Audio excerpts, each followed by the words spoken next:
Masaya ka na ba? Mag-iisang taon na kami ni Eric sa darating na Holy Week. Wala ka pa bang nakakasex na iba? Ano bang tanong yan? Umagang-umaga eh. Hindi nga siya. Tumingin ka ng diretso sa mga mata ko. Tapos sabihin mo sa akin kung may nakasex ka na o wala. Wala.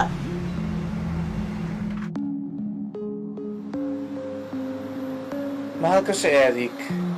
Kaya nga nararamdaman ko na meron na siyang iba. Sabi nga niya, meron siyang kalivin at lover. Sabi rin niya kung anong oras ka wala dito sa inyo. Madalas pa ba kayo nag-aaway?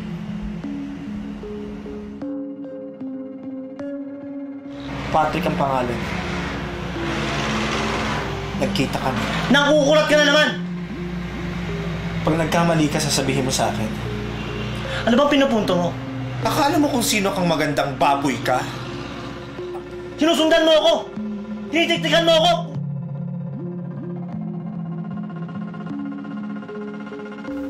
Actually, nagigilty ako.